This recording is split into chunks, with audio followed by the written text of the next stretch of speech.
Il caso Gettonopoli ad Agrigento, la marcia di Agrigento manifesta del 3 febbraio scorso e alcune novità emerse nel corso delle ultime ore.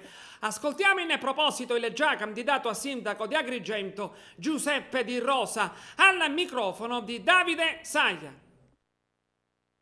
A seguito dell'articolo pubblicato quest'oggi sulla Sicilia, Giuseppe Di Rosa interviene in merito alla manifestazione Agrigento Manifesta dello scorso febbraio e le polemiche sollevate su un'iniziativa mossa più da intenti politici che non civici. Ecco, quali sono le sue ragioni?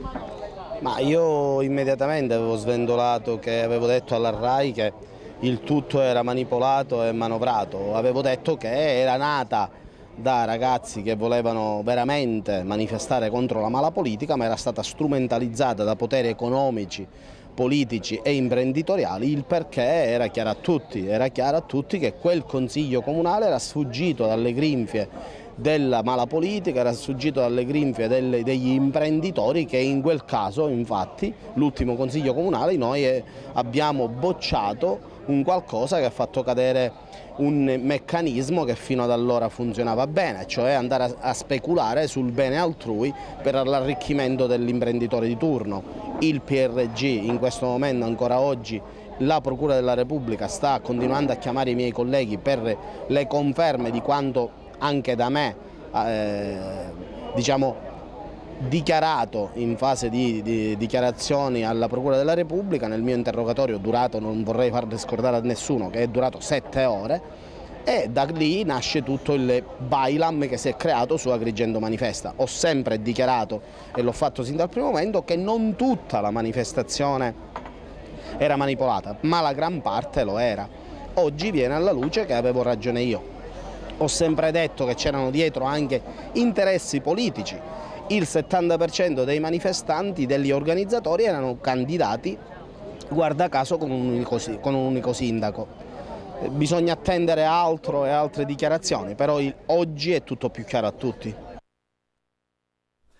E il coordinatore di progetto Agrigento, Marcello Fattori, interviene a seguito di quanto dichiarato oggi alla Stampa, alla Sicilia, da Alessandro Sardone, Ilaria Bordenca e Azzurra Saviano, nel merito del corteo di Agrigento Manifesta dello scorso 3 febbraio ad Agrigento contro Gettonopoli. Secondo Sardone, Bordenca e Saviano, tale manifestazione sarebbe stata manipolata dai poteri forti e organizzata da persone oggi vicine al sindaco Firetto. Marcello Fattori afferma: quanto dichiarano Sardone, Bordenca e Saviano non ha nulla a che vedere con la realtà, probabilmente perché i tre sono subentrati in seguito e non conoscono il processo che ha portato al corteo del 3 febbraio.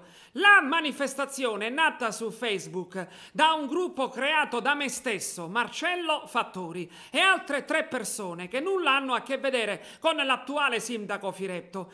Nessun interesse e nessun potere forte ci ha spinto all'organizzazione della manifestazione, ma soltanto la voglia di riscatto per una città che da decenni è deturpata e depauperata da politici ladri e incompetenti. La mia intenzione e quella dei miei amici era di continuare il percorso, facendo leva sull'entusiasmo delle 2000 persone scese in piazza, realizzando una forte lista civica e candidando un sindaco che avrebbe dovuto rappresentare l'ideale e i valori che ci hanno portato a manifestare e dando agli agrigentini una reale proposta di cambiamento. Purtroppo le troppe diversità di vedute delle tante persone che nel frattempo si erano inserite nel movimento ci hanno costretto a fare un passo indietro, facendo altre scelte.